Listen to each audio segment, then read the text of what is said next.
Hey everybody, welcome back to 321 Binge, and welcome to the second part of our Halloween Spectacular Special.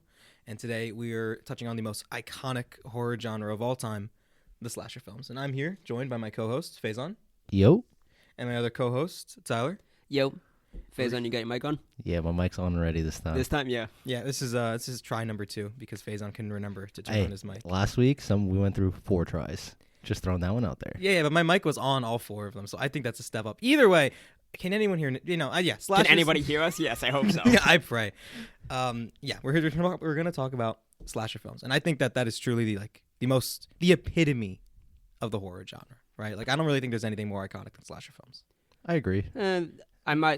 Iconic, yes, but you can have the argument that the ghost story, since that's been around way longer. Fuck ghost stories. I feel like there hasn't been a good slasher that's came out in the past fucking 30 years. Scream? Nah, 2000. Not 30 years? All right, sorry, 20 years. My bad. Technically Scream. Recently. Technically still Scream. Yeah, but Scream is Texas Chainsaw Massacre. What year was that? way before. Oh, I didn't know that. Texas Chainsaw 70s. Really? Yeah. Came out in the 70s? Wow, I didn't know that at all. I thought it was like a 90s I don't know. movie. I just feel like they don't come out with these movies anymore. It kind of sucks because I really like them. I feel like a slasher movie is a little bit like, it's kind of like 2D, like two-dimensional. It's like, you only have I don't feel like you can do as many interesting things with it. It's kind of hard to do That's now true. because the whole point back then was like, oh, the phone's like the line's cut or something. Now it's like, what are you gonna say? Oh, my phone's not charged. It's like, no, your phone's fucking He charged. took down the Shut up. satellite out of the sky just so that you wouldn't be able to call the police. Yeah, it's like everyone has a phone. There's no way all your phones are dead. I mean, I guess like the kind of cabin in the woods style slasher could probably still work. Oh, I don't have service because I'm in the middle of bumfuck nowhere. Or, he hit him with the Wi-Fi interferer. EMP. The slashers have had to evolve. It's just, He has like a whole setup, a little cell tower to run he's interference. just a hacker, also a murderer. Yeah. He multitasks. Yeah. A man of 2 talents. Yeah, but it'll be pretty hard to do it today. That's why most of the stuff you see today is more paranormal or... Yeah. Like It's demons or either- ghosts. It's either demons, ghosts, Or or going back and like either parroting or like doing the slasher in a new way. I don't feel like we've really had any... what would you say has really redone the slasher? Because in terms of like modern horror movies, in terms of like good ones, I think of like Hereditary, Hereditary. Lighthouse, The Witch, like stuff like that. Well, It Follows kind of does that because it takes the whole unstoppable killer, continually walks towards you until you die, but it's paranormal. I like the The thing Follows doesn't a stop. lot. Yeah, A little bit of a hot take. I think it's okay. Hmm. I don't love it. I don't know. It doesn't really do it for me that much personally. I mean, for me, that was like the first introduction into... Because I never really watched horror movies. Holy shit! I think that was for me too. So like that was When like I my forced you guys first... to watch it? Yeah, when you Yeah. made us watch it. Mm. I don't think I'd actually watched a horror movie before that. Because I never... Well, I think I might have said this last week. I don't normally do well with horror. So I never watched any horror movies as a kid. And then I've only watched bits of, I guess, like traditional horror films. Like I watched It Follows with you guys. And I watched Evil Dead with Tyler. And I think I just find horror movies to be really funny. Well, old ones. Well, old ones. Okay, I mean, no, I didn't really. I think I found It Follows to be kind of funny. Like I wasn't really scared of it or anything, and I just kind of found it to be more campy. And then like Evil Dead was probably one of the funniest movies I've ever seen. The first one, not the ones that are meant to be comedies. The first movie is one of the funniest things I was cracking up. It sounds like you got some problems with No, it's so you don't like like major problems. no. There's You might no. be. It's no. Listen, there's no. Seriously, hear me out. There's like a fine line between comedy and horror. No, yeah, there If you- is. There if you do horror slightly wrong, Which is why, you get comedy. That's why fucking Peele won an Oscar for Get Out. Yeah, I think Get Out's a really good thriller. I don't even think I call it a horror. Yeah, it's a but I thriller. also don't find that movie funny. You know what I mean? Like in the case I do like Evil Dead, but also Sam Raimi is now known for doing campy, oddly comedic shit, like his Spider-Man trilogy, Evil Dead 2 and 3. Like his movies they lean comedy. So I'm just saying that specifically there is a hell of a fine line between it, and that's why I find those movies. I find Evil Dead to be one of the funniest things I've ever seen. We're not talking about Evil Dead though. We're talking about slashers, and we're gonna start off with the granddaddy of all slashers. Tyler, do you want to lead in on that? Yes, and of course he's talking about Halloween, John Carpenter's Halloween, made in 1978. Basically, it's either this or Psycho. People like argue back and forth which one really is it, but most people contribute the slasher, popularizing the slasher genre with Halloween, featuring the classic killer Michael Myers. Yeah, I mean Halloween is the slasher craze movie because right after Halloween came out, for the next like decade, just fucking It's just- slashers bad. yeah. Like there's like the famous ones. We're gonna talk about 2 more classics today, but there's also like a lot of really shitty ones. Like there's so many. If you just like look through the list, there's so many discount garbage slasher movies out there that came out during this time. It's kind of fucking hilarious how one good movie made so many bad ones. Yeah, I mean that's just Hollywood though. Yeah, you that's see Hollywood, the success rate of Yeah. one thing, and you're like, yeah, we'll do that. Every studio's like, he did this for like $45. Yeah, because they're easy to make. The whole point of any slasher movie, well, most slasher movies, like if you count Nightmare, which we'll get to later, that goes supernatural with it. Yeah. But either way, most of the time it's just, there's a killer on the loose. He's a normal killer, but he will get you. Well, that's the thing. Like this movie, wow, holy shit. Okay, no, this movie had a $300,000 budget, which is a big number when you look at it with no context. But then you think, well, that's not a lot of money to make a movie. When it made $60 to $70 million like, on a $300K budget. I saw $300,000 and I'm like, wow, I'll never see that much money. But realistically, that is not very much. Realistically, to make a that's movie. like $0 for a movie. Yeah, that's basically nothing. They You basically can made the movie for free. You can make a slasher movie, a bare bones, well directed slasher movie, very cheaply. And I think this movie came out at the perfect time because they got to capitalize on America's history with serial killers, which got really big in the 70s. Like, Did it really? I would argue that the serial killer boom was the 70s. I'd make that argument. That was no, that's the serial killer boom. I got nothing on this. Every motherfucker left their door I mean, unlocked. just the term serial killer boom. That's where it got popular.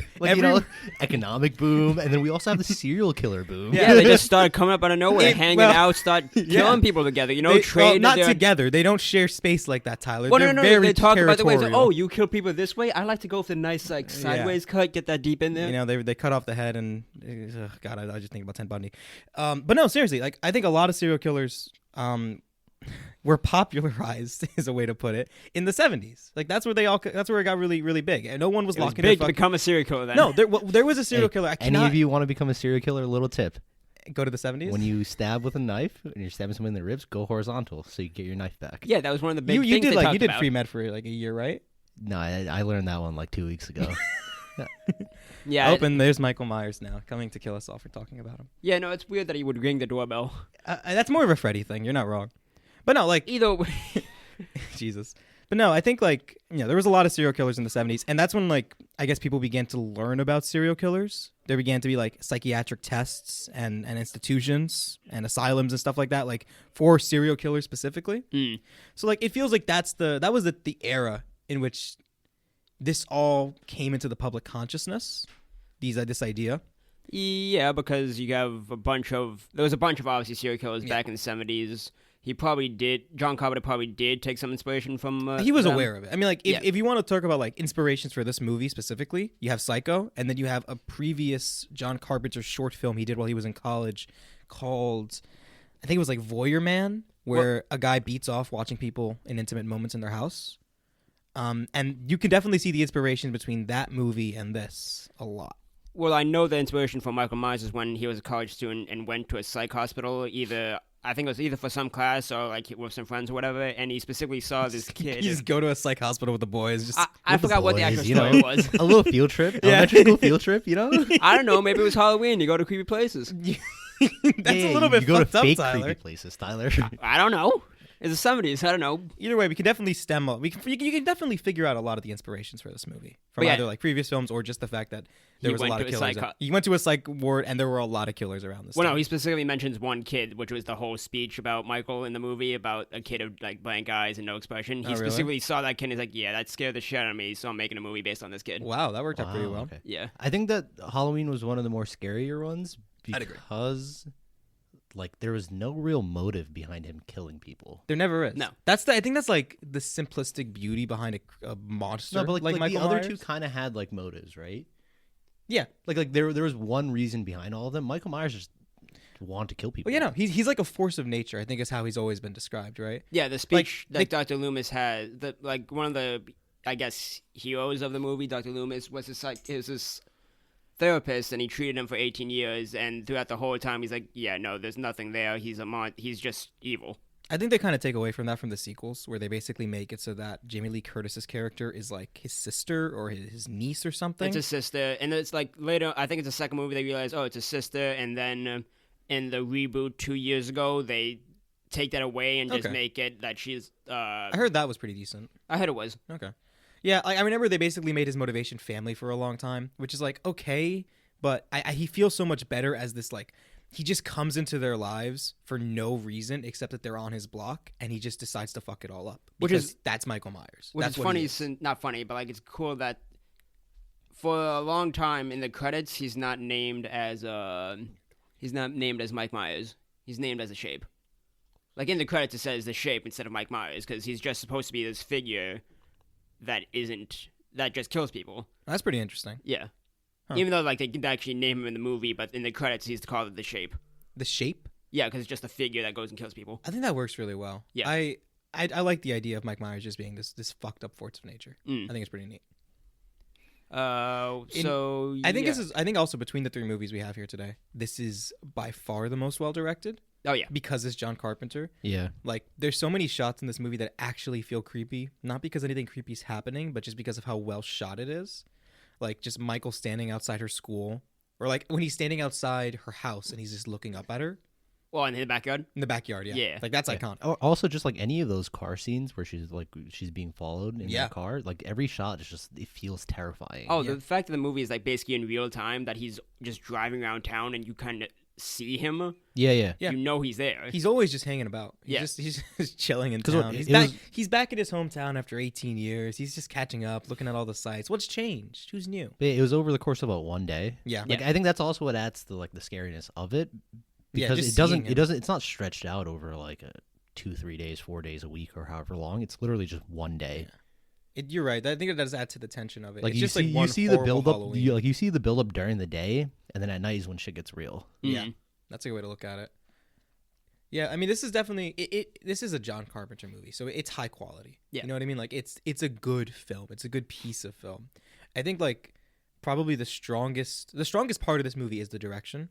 Because like a lot of other things about this movie are kind of like, you know, they're like classic horror tropes in that they're not good. Well, no, not like that. Not like there are tropes here. I mean, like the acting's really bad, pretty much across the board for everyone except Dr. Loomis and Jamie Lee Curtis. And Michael, if you want to count that as acting. I don't know. It's if not I really would. acting. That's just Come standing quietly. No, well, and being tall. The one scene that is kind of acting is that when he kills the boyfriend later in the movie, like in the kitchen.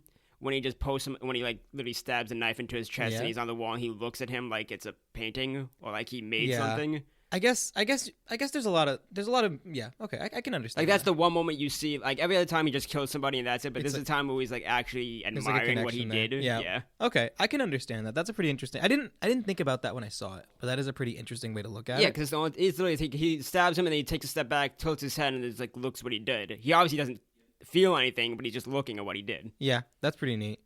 Huh. I guess for more of like the secondary cast, it's a lot of the acting's really weak. Like you have like Jamie Lee Curtis's friends. Their performances are kind of like they're as bad as the ones in Friday the 13th. They're just kind of kooky and campy and I contribute that to like 70s and 80s horror acting. I guess so. I mean, they probably just picked these kids off of the street, gave them $30 and said, "Hey, can you lend us a hand for a day? Well, it'll be a quick shoot." I mean, it was her first role too, so it was Jamie Lee Curtis. Well, she did really good with it. I mean, like she's the best of like all of the high school students in the whole film by far. And then I personally really like Dr. Loomis's performance, even though he doesn't actually get to do anything. He's a weird character because I do like the way he talks about Michael is terrifying because he obviously dealt with him for so long and he knows how bad he is. But yeah, he spends the whole movie like, oh, he knows he's coming back. He's right the entire time that he was going to come back and start killing people. But at the same time, he doesn't actually do anything until the very end. Yeah, he's just hanging out in the house scaring kids. I mean, that seems funny. That seems just funny because he's like, these kids know the story. It's like, I'm gonna have a little bit of fun with it because like I've been on edge the entire day. Let's just fuck these kids a little bit. Yeah. Also, you know, one scene that is very, very niche that I want to talk about is the bullying scene where the kids they're bullying the one kid. Oh yeah. Oh yeah. That's like the very boogeyman's gonna right? get you. It's like, holy shit, this is the most pathetic bullying I've ever seen. This is and then the kid runs out and runs into Michael Myers. Oh, and that kid's traumatized. That kid. I mean, he doesn't even know what he lucked out of. I wonder if like Michael just looks at him. He's like, okay, well, I could kill. I don't want to kill you. It's like it's daylight. There's people around. I can't kill you right now. I don't think that would matter. I think I'm part of me almost wonders if Michael sees the kid and thinks of himself for a second there. He's like, nah, maybe you go, buddy, you go. Because I feel like Michael would kill in the day if he really wanted to. I think he probably does in the later movies. He's kind of like a predator. Like he stalks his prey out during the day, but like Did when you say he he's a. Never mind. I'm not gonna say it. Never mind. Well, This is not a good idea. No, just keep going. You want to finish that sentence? Nope. Oh God. Okay. Yeah. Faison's canceled for the day. Nope. I stopped myself. It's okay. Restraint. Like the scene where Jamie Lee Curtis, I can't remember her actual character's name for the life of me. It's Lori. Lori's friend insults Michael as he's driving. He's like, "Speed kills." And then Michael backs up and is like, "Oh, Michael would have fucking murdered them if they stood there. There's no there would have been, he would have killed them happily." So like, he'll kill in the day. I feel like that's pretty safe to say. Or the scene earlier on when like Michael's hiding behind the bush. Michael's hiding behind a bush and then he like disappears for a second when they actually look to see if he's there. But when Lori's walking away and he comes back out and it stays on him for so long, you just hear him breathing and you just hear him watch. Horrifying. The breathing is really good in this. Like yes, his breathing technique. No, like the use of heavy breathing is really good because that was something that was used in that short film that Carpenter did in college that I told you about. Just like heavy breathing over a character peering into a window, and that's done really well in this movie. Yeah. I mean, like we said, the directing is the strongest part of the movie because there's not a lot really going on plot wise. He's just this horrible force that comes in and fucks shit up. Like that's the whole story. And the people don't even realize it until like the last 30 minutes, 20 minutes. Yeah. 100%. I mean, hey, the doctor tried warning all of them and nobody listened. Yeah. No, he only warned the police. Yeah, and then he told the police not to tell anybody. Because then everyone would be. Yeah, but the cops didn't take him seriously. No. Yeah, I mean that's fair. I will say like this movie being like kind of like what happened with Animal House, where it is the origin of all these films. It is also the where all the tropes come from. So we have a lot of stuff like what is it, the last girl trope, where like usually one girl survives at the end, and it's usually like the good girl compared to everybody else. So this stems from this. The ambiguous ending, which is super famous for like kind of all of. I don't know what that means, Faison. Get a little closer. A little closer. Okay, here we go. What was I saying? The last girl trope is here, and the whole thing about the killer never actually dying, which is good. Like again, Michael's supposed to be this unstoppable force. So even when you shoot him 20 times, stab him, set him on fire, no matter what, he will always come back. Yeah, I think that's done best in the ending. Oh yeah, because he got shot like 3 times or stabbed twice and falls off the second floor. Yeah. But then when Dr. Loomis looks down to see where he is, he's just gone, and all you hear is him breathing again over shots of the town. I think that works super well. Like all 3 of the movies we're going to talk about have the ambiguous ending. I think Halloween did it the best. Oh yeah, Halloween by far did it the best. It's so well directed, and like I think just because of like when it came out and how grounded the movie feels. That when he escapes and you hear him like breathing outside, it kind of feels like he could be anywhere. He could be in your town, which is I think almost certainly the effect that Carpenter tried to get out of that. And it's done super well. Like this movie, it's a testament to the craft of filmmaking that you can make such a simple movie feel so fucking good. Because it feels right. Everything that you're seeing feels right, even if there are things that don't necessarily like okay. So for example, Laurie's our last girl standing, and I've always whenever I hear about Laurie in this movie, it's always like, oh man, she's a badass. She fights against Michael Myers. And maybe she does that in like sequels more. I think they're more referring to the sequel because obviously in the first one, it's like the first movie of any like hero kind of where he or she is like not a badass in the beginning and at the end she or she is a badass. This is more like, oh, she obviously went through trauma, so in the next movie she's going to be ready. I guess. Which is obviously what happens later. I mean, they didn't intend to have a sequel at first. Probably not. They didn't. No, it's confirmed they didn't. Oh, they really didn't? No. Basically, in order to get Carpenter to make the second movie, they greenlit another movie he wanted to do. I think it was like The Fog or something. They greenlit a second movie that he wanted to do. They basically bribed him into doing they said like, movie. we'll let you make this movie and we'll fund you if you make us a Halloween 2. So like there was never an intention to make that sequel. But like Laurie in this movie feels kind of incompetent half the time. It really does. Like she stabs him or something and then she puts away the knife. And that's something we're going to see again in the next movie in Friday the 13th. That people I hate when characters do that. Like they get a hit on she stabs Michael. Didn't he get stabbed in the neck though?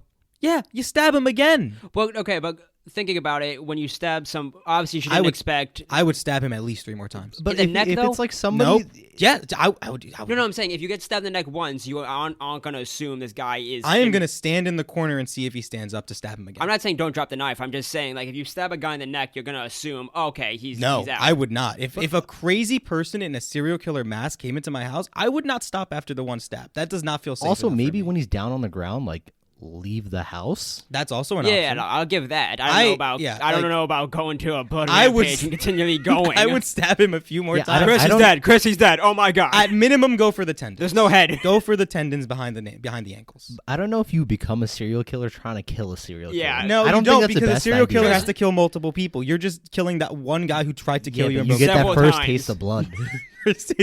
I'm just thinking these characters should be better safe than sorry. You're kind of alone in the stabbing multiple times in the neck. You know, I never said neck specifically. No, I'm saying if a guy gets stabbed in the neck, I'm assuming he's out. I'm not assuming he's out. I just in case. Unless you knew he couldn't die, I'm pretty sure. I would at least go for the ankles. That way he can't chase anything me. on this? Would you go for the ankles, Faison? I'm not going to touch this one. Yeah, get bone on this one. Chris is picking this hill. He's dying on this hill. Leave him on this hill I think it's a good alone. point to be made because every time, you know what? Do we have anything else to talk about this movie, or can we pivot right over to Friday the 13th? We have the score. The score and the mask, very iconic, but you all knew that. So Friday the 13th, Friday the 13th, the same fucking thing happens. So in Friday the 13th, the whole big twist is that it's actually not Jason. You think, especially I think this. I'll start with this, I guess. You think the twist is gonna work really. The twist works really well today, like in a modern context, watching the movie for the first time, because you hear Friday the 13th and you think this asshole in a hockey mask with a chainsaw. Yeah, and that's exactly how I felt watching it, and I was like, oh, like this is Jason. Yeah. See, you two didn't know that. Didn't know originally the first movie is the killer is his mom because she's like out for revenge because her son drowned at the camp. I knew that at the beginning. Already. Because I saw the beginning of Scream. Yeah, I didn't know that, so I just assumed it was this guy. It was Jason. fucking Jason. And I always heard, oh, Jason's a zombie. Like that's what I've always heard. Like he comes back to life basically. He's undead somewhat, right? So there's scenes in the movie where man, everyone's reacting so well to him. That's strange. Wow, Jason drives. That's oddly funny. Yeah. Like how are they just getting in the when the girl gets in the Jeep? Yeah. He's got in a hockey mask. Yeah, it's and also it's a guy he's in a driving. hockey mask. He's just driving the car. That throws me the most. Is he's a zombie who can drive. I said that out loud. I'm like, that's so fucking weird. But the twist actually works really well because you're so used to that cultural image of or that iconic image of oh, Jason is in the hockey mask with a chainsaw, and in reality, it's not even Jason, it's his mom. Yeah. However, so the mom's been the one killing people. She's been doing all these kills, blah blah blah blah blah, getting revenge for her son. And our last girl, whose name I can't remember because she's super boring and uninteresting, she hits her in the head with a frying pan.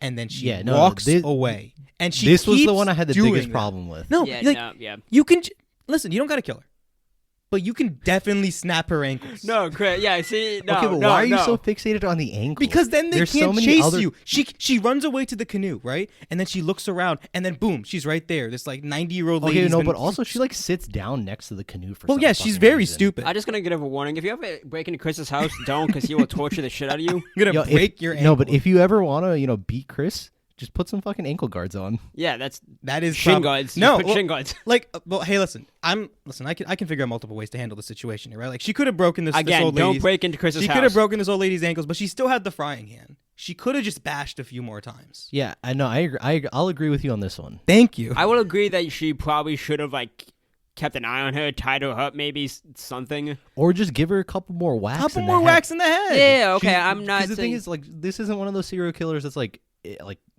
immortal or whatever. Yeah, she's an old lady. She's an old fucking lady, and she fights like an old lady. You can definitely beat up this woman in a fight. Yeah, she moves very slowly. Her hands kind of move in a very, very, very old person way. She's not a fighter. You can definitely square up with this woman. I think that this is the movie where how there's that fine line between that you were talking about earlier of comedy and horror. Oh, this movie, this is hilarious. Unintentionally hilarious. This movie cracked me up the entire time. There's two scenes in particular. One is early on where nothing scary is happening. It's just the kids fucking around in the lake, and one kid pretends to drown. and his two friends who think he's actually drowning, the girl jumps in, perfect dive. The guy just flops, does the worst thing I've ever seen, and it's like, wait, why did you do that? Yeah, and then they proceed to recreate the scene from Sandlot there. Yeah. Hey, this is not a good film. Like, in terms of being a movie, I'd say it's a pretty bad movie. It's like the first bad horror movie, but it got super famous, so we're talking about it. I figure it's I'm kind of the way to assuming put the series is better. No, it's not. This is considered the best one in the whole franchise, apparently. No, it's not. That's what I saw. I looked it up afterwards. Apparently, I saw this was considered it's the most highly rated on Rotten Tomatoes and IMDb, at least. Oh, probably, but I think the earlier 3 considered really good, I think, maybe? I thought it was going to be 2 since Jason's actually in it. But it's a flashback. He doesn't even have his mask yet. Oh, does he actually get it in 3? Yeah, he gets his mask in 3. Then it might be 3. I don't know. Either way, I don't think this is a very good movie. I think it's super funny unintentionally. There's so many things that just feel super campy and oddly hilarious. And especially like the twist was like, I'm like, oh wow, the twist, that was pretty good. Maybe this movie's nope, it's super fucking funny. It picks up in the last 30 minutes. It picks up because the movie's mostly boring. Yep. Like, it's really boring for the first 45 minutes. Nothing happens. Nothing happens. Even a lot of the kill scenes weren't that great. No, Maybe one or two that the were kill good. scenes. The one kill scene I like is the arrowhead. What, the Kevin Bacon? Yeah. Okay, I kind of like it. I think that's the best one. I kind of like it. I liked when he posted. I forgot the Joker character, the guy who's always fooling around. Oh yeah. When he posts him up on the wall, I like that. I guess imagery. Okay, that's fair. I feel like this movie's kills are more original than Halloween, but they're not as well executed. Wait, because the Halloween kills it's just strangles going, or stabs. Yeah, they're not going for how do we creatively kill him? It's like, no, we're just brutally killing him. But it feels so much better there because it's so much more tense. Whereas here, the kills are just kind of there and sometimes a bit goofy, but not as creative. Not creative enough to be like something to talk about in a way that matters. Mm. Yeah. Also, I think what took away from this movie is that there were too many kills. There was like 8 kids, wasn't there? Yeah, I mean, they honestly kind of blur together. I can't really remember too many of them. There's an axe kill in the shower, which is weird. There's the first kill with the girl who hitchhikes. They kill the guard, not the guard, the camp counselor, the camp counselor, the adult yeah. dude, yeah. Kevin Bacon. Kevin Bacon with the arrow through the neck. The girl with Kevin Bacon was the shower kill? With the axe? I think it was. Yeah, I don't know. They all really blur together. Yeah, see, this is what I mean. I think 8 kills a little too many. Yeah, yeah. I mean, especially when there's nothing really interesting going on behind the scenes, either character or story-wise. Well, her whole motivation, Jason's mom, is that, she came back. It's a vengeance story. It's a vengeance, but it's a weird vengeance story. It's like, the camp is still running. I should murder everybody. It's like, wait. Why and she's been doing this for a while because they said that there was multiple times that people were killed here. Yeah, because in the very first scene in the movie. Oh, yes. That scene. Yeah. Probably the scene that made me laugh the most that I've ever seen in the movie is in the very first opening scene. These 2 camp counselors are getting it on at a Christian camp. So Jason's mom comes and she kills the guy and she starts kind of cornering the girl around like a box. And then she goes in for the kill and we get a freeze frame. Oh, God, the freeze frame. I can only think about the horse from Animal House. I can only think about the moment the horse died of a heart attack. It's the exact same fucking thing. It's so funny. Did you just hear the horse when I heard the horse. Yeah, I heard the horse sound in my head. I started cracking up immediately. And that's how I knew this was going to be a good time. Because it's a bad movie, but it's a fucking good time. After the first 45 minutes when you kind of take a little nap. Because it's really fucking boring. Yeah. It is really boring. It's really boring in the beginning. I will say that the one really creepy part in this movie is the the mom speaking as Jason when she goes back and forth with the voice. You guys both found that kind of creepy, I found that a little creepy. I found that kind of hilarious. I found her acting her acting when she's her acting's not very good. When she walks in, when she first comes to the camp, when we meet her, she goes in the camp. It's like, oh my God, there's a dead body, and then she gets really soap opera acting, and she's like, oh my God, did you see my kid? He died because they were having sex. It's like, it was really bad. A PSA. I mean, the acting also, this is the worst act filmed of all time. Yeah. Also, like the major theme in this movie was have sex and you die. So yeah, okay. I wanted to talk about this. This movie came out in 1980, which is a year before Ronald Reagan became president. And I'm not saying that this movie is like a precursor to, or maybe says something about American morality at this time before Ronald Reagan becomes president. But if you smoke the reefer, if you drink the alcohol, if you do the sex, you die. That's the movie. But if you're a good Catholic girl, you'll make it to the next day. And it's just like, wow. But all your friends will be dead. All your friends will be dead. It's so you can live with that. It's so fucking middle America in the 80s that I honestly thought at first that this movie must have came out during the Reagan administration. And the fact that it comes out 1 year, it's almost better. It really just feels it was basically political without being political. It's Yeah. a microcosm of like the American belief system. Them teenagers are doing the bad things and they're gonna get killed. And it's so fucking funny. This movie's so fucking funny. I think probably one of the things that I also find really funny is that when the grandma's fighting, right? And she's fighting against the girl at the end. Dude. It's like really bad. And specifically, I have flashbacks of the original Star Trek show and watching William Shatner fighting a man in a lizard outfit. And that's all I can think. The one scene everyone references? The one scene everyone references where he fights that guy in the lizard outfit in the original Star Trek. And it's like this super slow clobbering and taking the hit and pushing back. And that's the entirety of this fucking fight scene. It's so funny. And then she just gets bonked in the head with a frying pan.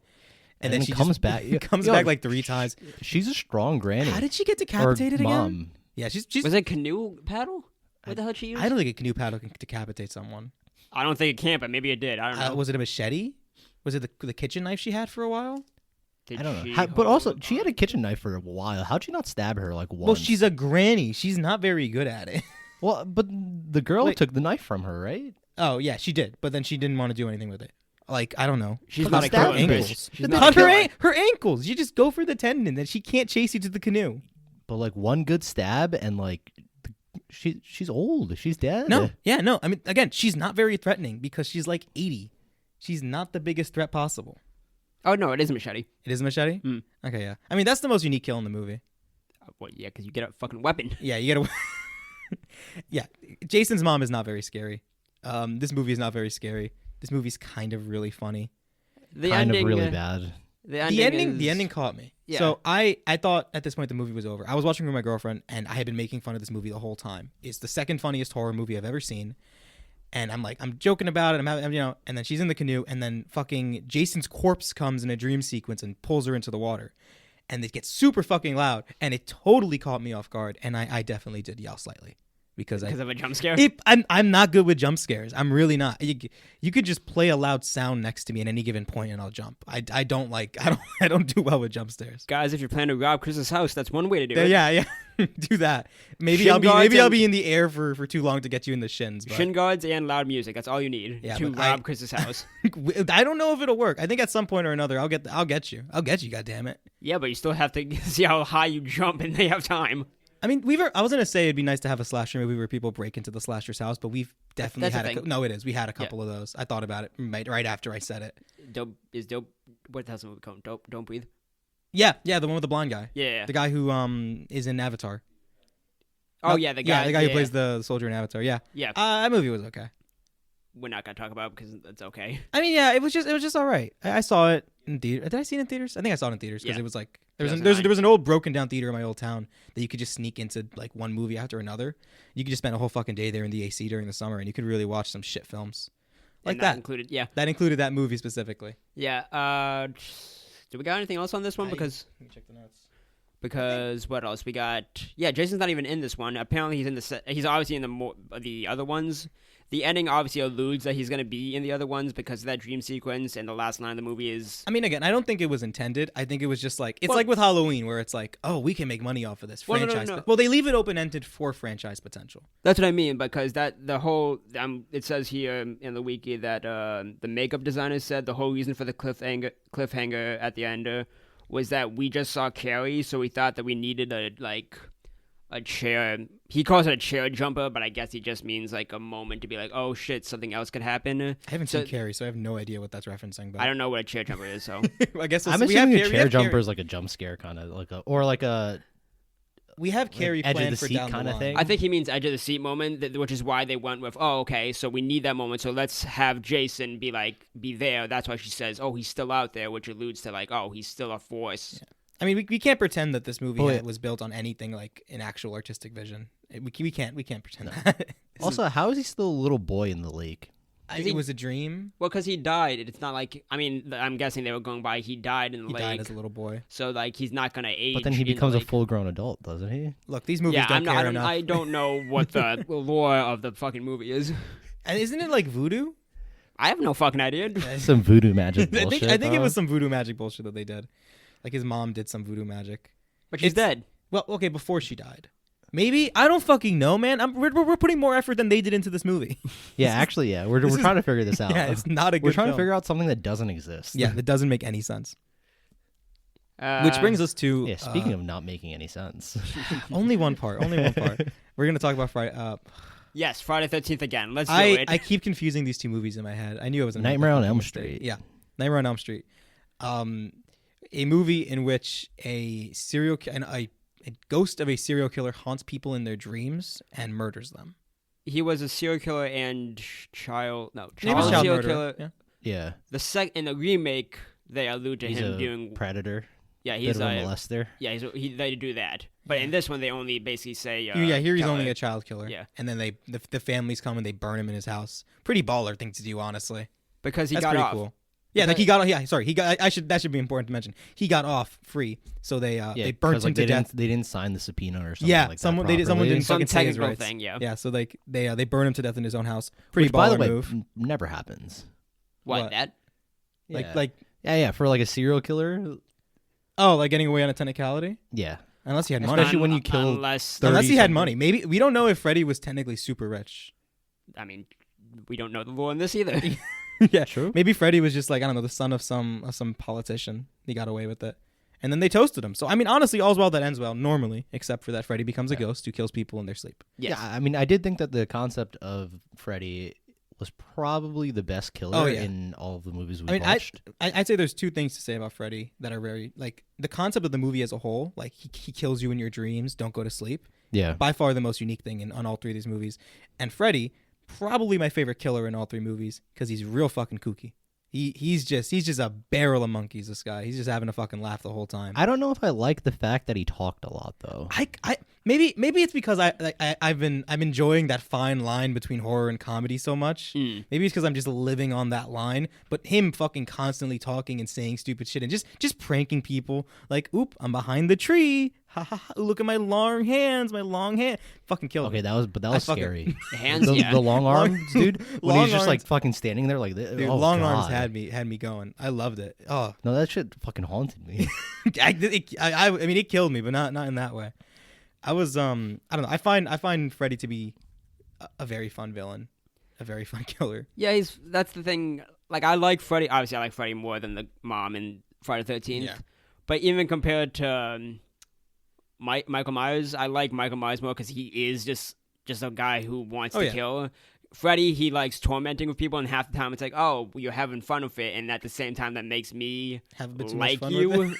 Yeah. Tyler, what are you talking about here? You're friends with the serial killer? Is that what you're saying? No, it makes him into like an actual character. Well, he is an actual like, character that has like, you know, a background and like personality to him. That's true. He's not this cold-blooded killer that's just killing. I think that's kind of where it has to go, because you could only do the cold-blooded killer thing once well. And that was Halloween. But then apparently, throughout, obviously we haven't seen any of the rest of these movies, but apparently he gets too much into that. Where we can't judge first Freddy based on second Freddy. That's not our place here. Okay, but that's true. We can only judge current Freddy, and current Freddy, I think he treads the line pretty well. Yeah, I think he's fine. Yeah. Obviously, apparently he gets way too comedic later on, even in the second movie. Part of me is very curious of that. Like, I want to see, like, he's already pretty fucking kooky. He's already pretty off the wall there. So I'm wondering, man, what does he do? Like, the only other thing I've ever seen about Freddy is like the ending scene for Freddy vs. Jason. Oh yeah, I've seen that. Where he's like holding the head. Yeah. And I'm pretty sure that ends up getting referenced in X-Men Origins. Right? I think. I'm pretty sure that's intentional. Just a random throwaway. But yeah, I mean, he's already pretty fucking nutty. So I do wonder how crazy. He's also very, very brutal in this movie. The kills Freddy's in this movie kills. are the best. Yeah. Freddy's kills are the best in the whole film. Yeah. They might be the best in all three of them, I think. Well, because it's using dream logic, and that's the only one that you can do creative kills with it. So that's true. But even in the other ones, they could have made him feel a little more brutal. It was kind of just like, I don't know, Friday the 13th is like stab. Yeah, Friday the 13th is stab. I mean, the most brutal one of that is the axe to the head. Yeah. Yeah. And then Halloween was literally just like strangles. Strangle and stab. Strangle, stab. The classic. Yeah. Yeah, no, I mean, Freddy, he, like, all the kills in this movie are, like, pretty unique. Like, he like dream hangs somebody in a prison cell at one point. Ooh, that was brutal. That was good. That was a good one. Or I think probably one of the ones I find most unique is Johnny Depp's death. That one's the one that's referenced the most. Yeah, where he gets pulled into his bed and then nothing but blood comes out. It's just the fucking geyser. Yeah, that one gets Geyser referenced the of blood. most because how they filmed that was upside down. Oh, really? Yeah. Yeah, because Holy the bell shit, is that makes upside so much down, fucking 'cause how sense. Because like they just easily put the blood That makes- to calm down instead yeah. of having it erupt up. That makes They so were much like fucking strapped sense. into fucking chairs and shit. Yeah. Oh, that's Film so it. fucking good. Yeah. That's fucking brilliant. I mean, I think that's another thing we can talk about. This movie's effects are like great. Yeah. Like I think there's only like maybe a couple of effects that feel a little bit dated. So many of them. Like the scene in the beginning where the first girl gets killed, where she's like on the walls and being like dragged around the everywhere? bedroom. Yeah, she's being Yeah. dragged Yeah. around Oh the bedroom. god, yeah, That kill is fucking fantastic. Like Yeah. special effects wise, it's insane. Or even like the latex bedroom wall when Nancy's sleeping and like he reaches Oh through. yeah. Where his The head like pushes through through like it. that's an effect that looks super good today, even compared to like an equivalent effect. Like in Stranger Things, there's a very similar one in the first season. Yep. And like I think this one probably kind of still looks better. Yeah, I mean, I saw a post comparing a lot of the effects from the remake, and everything from back then I think holds up better and is better than what came out recently. Because I'm It's guessing crazy. the remake is more special. I mean, Yeah, not it's special, like more digital CGI, Yeah. like compared to practical. yeah. I mean, practical will almost always look better in terms of aging. Like Yeah. practical will always age better. And in this Oh, case, you got it. Don't worry. I was close. I mean, everyone understood what I said, right? And in this movie, it's like it holds so true because every effect in this movie most effects in this movie are really good. I think Longhand Freddy looks a little bit weird. I don't know. I thought it was really scary to be totally I was honest with creepy. you. I was creepy. I felt it looked a little bit Again, too I think creepy. you just have a problem. Someone's gonna break into my house. I'm gonna stab their ankles and laugh at them the whole time. Yeah. And then when come police, a serial killer broke in. Yeah, and it's you. It's me covered in blood. You have Smiling. multiple people in your basement tied up. It's like, yeah, They no. keep breaking into my house. This isn't your house. It's like, yeah, they broke in to save the people, Chris. You I'm have just. so many I'm actually down in there. the house down the street. I'm just Yeah. in a totally different house, freaking out. Yes. Oh God. I'm gonna show you Hereditary, and you're gonna laugh through the whole movie, aren't you? I hope not. The way you describe the movie, it sounds like it's gonna terrify me. Like you keep telling me to watch it. I keep trying not to because it sounds quite horrifying. I keep And telling I don't these- want to experience that. Like I don't know. I can watch these like old 80s horror movies and laugh because they're old 80s horror movies. They don't hold up super well. Like I don't think there's really a lot of like modern horror I can laugh at without feeling horribly traumatized during. You know what I mean? Like I didn't laugh during Lighthouse. Well, Yes, you did. okay, yeah. No, There- we well, all there's- laughed. We all during laughed. that. There's like yeah, 3 but points that in was that movie. that's Yeah. intentional. That's intentional. There's the lobster scene. You're meant to laugh during that. Yeah, I didn't laugh while we watched half of The Witch, yeah, because you can't. There's literally nothing funny in that movie. but there you go. There you go. Is that the movie name Half of the Witch, or did you only watch half? No, we only watched like 30 Half, minutes. yeah. We only watched Because like 30 minutes. we watched half of that because then I realized like, yeah, this is not This the is right not the right set movie for it. this mood. No. Yeah. Yeah. Those are like the only horror movies I've seen. Yeah. But anyway, I keep telling these guys that Hereditary. One of the reviews for Hereditary said this is not a horror movie; it's emotional terrorism. Emotional terrorism. Yeah, Yeah, I don't. but those are the worst horror movies. Oh yeah, Yeah, like They attack you personally. you have to emotionally. sit with that at 3 a.m. that night and not sleep. I slept with the TV on. Yeah, I don't think I'm gonna sleep when I like. Usually, if I watch like a movie that really fucks with me, nah, I'm gonna stay up. Mhm. I just Dude, pull an I all watched nighter. Nightmare on Elm Street at night, and I was like, maybe I'm gonna turn the lights on for like 10 minutes. I watched half of Halloween, then I had to pause and watch the second half of Halloween. I did have a Michael Myers nightmare that night. Nice. Yeah, before I watched the rest of it. And then Nice. but the rest of it wasn't like I saw up until the scene where he's outside of her house, like in the grass or whatever, in the lawn. Yeah. So I saw that scene and then I had to pause because I had to do some shit and I didn't get to see And the then you rest. looked outside. Yeah. I looked outside and I saw Michael Myers standing there raking my lawn. Yeah, and by Michael Myers, you mean the guy who played Austin Powers, right? Yeah. It's just Austin Powers. Yeah. Oh, God. Yeah. I mean, that was me with when I saw Blair Witch the other week. Yeah, you saw that. Yeah, I saw that. Obviously, we saw that night. I came home. I'm like, okay, it's a good movie. But then you turn the lights off. It's like, oh, the whole point of the Okay. movie is you're afraid of the dark. I feel so. Blair Witch is going to be a good baseline to see if I'm insane. Because if I feel like Blair Witch is a movie that potentially someone might like me like laugh at, but the way you're describing it sounds like I shouldn't. There's parts like there's one part that you do laugh at because even the characters are laughing because of the situation they're in, which is just lost. They don't think anything supernatural is happening yet. But like the Well, I mean, there's certain theories that suggest nothing supernatural is happening at all. yeah, the theory is there's the one theory is obviously it's supernatural. The other theory is that they They kill the them. girl. At the Yeah. end, yeah. I've heard of that one. But back to slashers. And now Yeah, that back we've, to Nightmare now on that Elm we've taken a Street. quick, tour around just horror as a whole. Where'd we leave off on that? I kind of forgot. We were doing the Oh kills, yeah, okay. weren't we? Well, I mean, I don't remember where we left off, but I know where we can go. This movie definitely has the best last girl. Nancy is probably the best performance and the best character between all three movies. Yep. I would. Are you including Loomis? I'm including Lewis, yeah, because Lewis didn't do anything for half of it. But Nancy, even as a character, though. I still give it to Nancy because Nancy is like she's surrounded by painfully incompetent people the whole movie. Oh my god, The yeah. police are useless. Is Her that- boyfriend, she's like, please stay awake and wake me up. Falls asleep every fucking Falls time. asleep every fucking time. Johnny Depp's He useless. died because he fell Yeah, asleep. he died because he keeps fucking falling asleep. Stay awake. It's the whole point of the movie. And like Nancy sees this. She sees like, okay, I'm surrounded by idiots. My boyfriend just died. My friend just died. Her boyfriend just died. I'm gonna fucking square up with Freddy Krueger. Yeah, I'm gonna fight fucking, this bitch. I'm gonna fight this. I'm gonna whoop his ass. She grabs him. She takes him out of the dream world. She turns her house into a fucking Home Alone set. She has him getting hit by hammers. And then she little said, is Wayne explosions. Brady going to have to choke a bitch? She beats the shit out of Freddy He's Krueger. fucking Freddy Krueger's on fire, running around the Yeah, house. she's just decking him with hammers and shit. Absolutely. Also- Oh my god. Dad of the fucking year somehow. Like, Is he? yeah, sarcastic Tyler. Oh, come okay. on. I'll go, I, neither no, of us got I it. was. Neither of us got it. I took me a second too. I was like, I'm pretty sure he's sarcastic Because Freddy Krueger's in the house. She's like running around breaking windows and shit, trying to get her dad's attention. Dad's just like, Dad's across the street. She's like, oh yeah, it's fine, no big deal. She's going crazy. She's okay. Don't worry. Yeah. We'll It's just the bottomize grief her. talking. Like, Useless. No, everyone in her life is completely incompetent and utterly useless. And she's just like, I'm gonna be a badass. I'm gonna fucking square up 1-on-1 with Freddy Krueger, and I'm gonna win. Like, it's crazy because like that was my biggest thing with Laurie. Laurie, she fights Michael a couple of times. Well, one. Yeah, she stabs him like 2 or 3 times. There's throughout the whole 3 movie. sequences when they fight because he like stabs, keeps coming goes back, yeah. down, stabs again, goes down. I think there's like 3, yeah. But like she's not the one who gets the last shot on him. No. It's Loomis. Loomis comes in and saves the day. Loomis. Loomis, yeah. same difference. Same difference right now.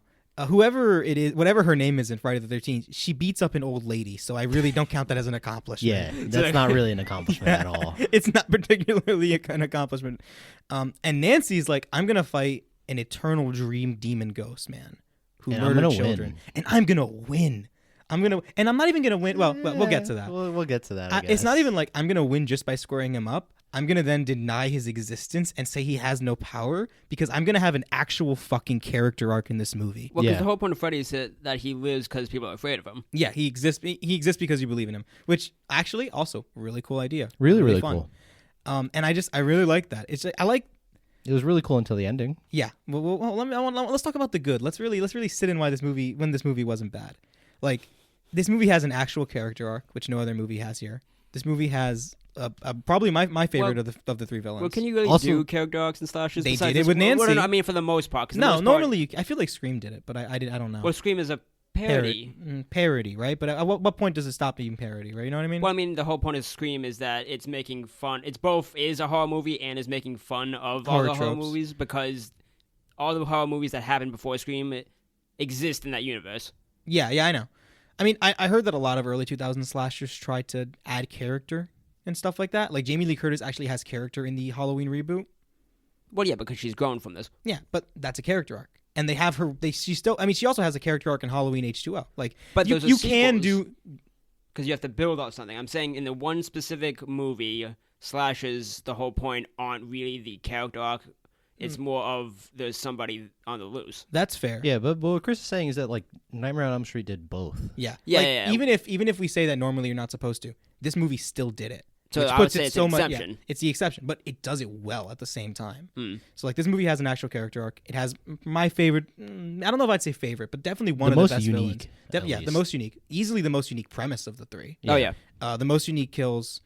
Some really good directing. I mean, we haven't really talked about the directing in this one very much, but it's well shot. It's shot really, really well. The best special effects. It does a lot in this movie really, really well. It has really good concepts, really good ideas. And then it now let's ends. talk about the ending. It Because ends. this was the worst ending of all fucking time. It does the ambiguous ending like the other 2. but in the worst way possible. Yeah. So what happens basically is they get Freddy Krueger at the end, right? And Yeah. he like disappears or whatever.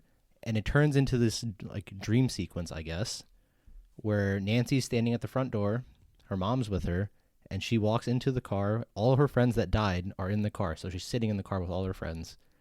And then it pans back to the front door. Fucking Freddy Krueger's hand breaks out the window and grabs the mom.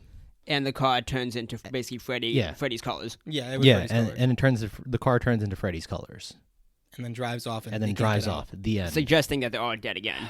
Yeah, I hate the ending too. Like, I feel like an ambiguous ending like this, or an ending that denies like pretty much everything that was accomplished throughout the movie like this, is actually made worse because we had a character arc. Yeah. Like, Nancy grew from her experience with Freddy, and her denying his existence is like a big growth moment. So then having like Freddy's just back and he kills her mom, and there's a car and it's stupid as shit. It's like it just negates all of that. Yeah, that's what I'm saying. Like, if the movie was average throughout, I wouldn't be so upset that the ending was so bad, right? Mhm. But the movie was excellent. Yeah, the Like, movie it was very, fantastic. very It was good. I think it's the only of the 3 movies I could actually rewatch. I could see myself rewatching. It would be this one. And then the ending took whatever was built over that hour 20, however long, Yeah. and just completely destroyed it. It ruined. It really does. It. Thankfully, the one way I can look at it is that, like, future Nightmare on Elm Street movies do not take this ending to be canon. From my understanding, Yeah, The but if second we're one doing doesn't. it based off Yeah, of third just one doesn't one either. movie, I try and separate its existence. I do my best to pretend the movie ends when she says. yeah. So you're telling me just to, like, pause, Yeah. close my laptop screen right as I don't normally before like that to. scene I don't starts? normally like to give that advice out about movies. I think you should rate something because as a whole. if you cut that out, I think the movie's like a 9 out of 10. Yeah, if you cut that out, this movie's great. Probably one of the best slashers out there. But that ending is so fucking bad. So, like, in order to enjoy what is otherwise a really good movie, I think you find yourself in a situation where you just have to ignore the ending. Yeah, Which feels weird. It feels weird to give that advice. But literally, if you cut out like 10 minutes, that lasts like 10 minutes, like, excellent movie. Yeah. One of my completely. favorites. Like, Yeah. honestly. I guess, yeah, I feel like at that point now might as well start rating them, right? So, Well, I mean, do we have anything else to say on any of the 3? I don't think so. I mean, I got one thing for Friday the 13th. Shoot. When I was watching it, the very first scene when the new girl is Horse. walking through town. Oh, no, okay, not horse scene. Continue. Sorry. No, okay, yeah, you're right, not the horse scene. When she's walking through town, I realized that I've drove through that town the first. Like, I'm looking through it, it's like, this town looks familiar. It's like, oh wait, I drove through it and it looked exactly the same. Nothing Yeah. changed. Where is it? It's closer to South Jersey? Yeah, South Jersey. Makes sense. Okay. Yeah, I went there when I was going to go camping. Funny enough, I went and well, first of all, you can visit Camp Crystal Lake. That whole thing is It's an still actual there. place? It's an actual camp, Okay. and obviously now they just use it for like tours and shit. Like, Yeah, oh, yeah. here's where everything happened. And So obviously wait, the town was is it like- based off a true thing? Like, did, No, did people I don't- actually die there? I don't think I don't so. think it was based on a true thing. That would have definitely been more interesting. if it was based on a true thing of a kid who drowned. I I don't get- think that's the true part. I know Let's do a that it quick was history based on. lesson. I don't even think it was based on anything really. I don't think so. No, I'm it willing to wasn't. put that it wasn't. Yeah. Yeah. I feel like yeah. Yeah. I mean, all of these movies felt like they could have taken place in Jersey. Honestly, I did just different parts. Like, that movie screamed South Jersey next to Pennsylvania, and then like Nightmare on Elm Street and Friday the 13th, Halloween, both feel like they could just be anywhere In our like, town. They're just Like, that's literally kind of our the point though. town. They're just like suburbia, and that's definitely the point. They're supposed to Yeah. just feel like they could be your local area, unless you live in a city, I guess. I feel like that's about it for all 3 of them. Unless, Tyler, do you have any more points you want to interrupt us with? I'm looking at to see interrupt as well? Yeah, interrupt. I Just like gonna- how. Like, Put are you shit just gonna on him. interrupt? Yeah. I'm looking at the original ending that Craven wanted to do For Nightmare. Yeah. Okay. For Nightmare. That was actually really interesting. Okay, I want to know what this is. Craven originally planned for the film to have a more evocative ending. Nancy kills Krueger by what happened in the movie by stop believing in him, then awakens to discover that everything that happened in the film was a nightmare. Wait, isn't that what happened? Somewhat. Wait, but is Somewhat. Freddy in there at all, or does it end happy? Is that what it's saying? No. I think I. What? Oh, okay. Wait. The original ending of the script was Nancy come out of the door. It's unusually cloudy and a foggy day, so that's not what happened in the movie. Okay. Car pulls up with her dead friends in it. That's what happens. She's afraid, goes out, gets into the car, wondering why the hell everyone's alive. They drive off into the fog. The mother is left standing on the door. oh, and that's supposed, instead of Freddy jumping out through the door, that was it. It's supposed to be like, why is it foggy? Why are my friends still alive? It's supposed to be that suggests that life is dreamlike too. And he originally wanted Freddy to be driving the car and to have the kids like be screaming because obviously it's like another dream or whatever. But then they realized that's stupid. They don't want Freddy in the car. And they went with this. I mean, I think both are kind of dumb. This one is slightly better. But it ends up being a dream within a dream, which is kind of weird. I would actually disagree on one point. I would have been okay if like no Freddy at all. She gets in the car, her friends are alive, she's confused. It kind of reminds me of... Yeah, I would have been fine with that. Because it reminds me specifically of last week's Scooby-Doo Mystery Incorporated's ending. By getting rid of this being and denying its existence, it's like it never happened. Yeah. I would have preferred that significantly. Yeah, because that one leaves it way more ambiguous than what happened. I would have preferred that 100 times over if they had no Freddy at all. Yeah, and then they just said, we didn't want Freddy in the driver's seat. We thought about 5 different endings, and then the one with Freddy pulling the mom through the doorway. How was that the winner? You had 5 different endings, and this is what you end with? That feels so weird. Yeah. All right. That's a bummer. Rank them? 3? Friday the 13th. Friday the 13th. Like, very obviously. It's a bad movie. I think we all agree with that one. We can really skim right by it. It's not good. We don't even... I feel like we spent our whole time just tearing into it when obviously, we were talking about it. Back then, it was probably obviously scarier. Maybe you can... I wasn't even received that better. No, it was not. It was not received particularly well. No. I think it was just a dry October season. Probably. Just nothing else coming out. And then next we got... At 2, I have Nightmare on Elm Street. I think I gotta put Halloween. I got Nightmare. Yeah, I for me, the ending was just so bad that it ruined the whole movie for me. I think I'm willing to ignore the ending. Which is not something I feel like I normally do, but I feel like we're supposed to be objectively ranking them. You can't just cut out like 10 minutes of a movie. I named this show. I have the rights to. You couldn't say the name of the show last week. I can say whatever the fuck I want. I gotta give Halloween number 2. Which reasoning to 1 reasoning. I think as a whole, I mean, it is the granddaddy of all trope of like this whole genre, but there are things about it that I feel like future iterations just do better. I think specifically in terms of characters, there's not much going on except for Loomis. Like Laurie's okay, but she doesn't really whatever his name is. Laurie's okay. But I love how you just get a different pronunciation every time you say his name. Louis.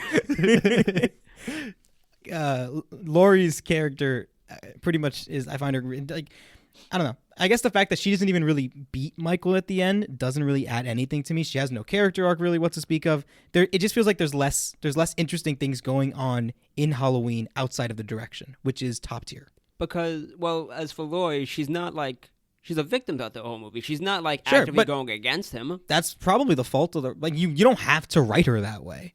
But like no one put a gun to Carp. I don't enjoy it because she doesn't know about Michael at all, and like she sees him obviously, but she's not aware of his history. I don't know. I mean, his history doesn't matter to her at that point, and it doesn't matter at all. Well, Halloween 2.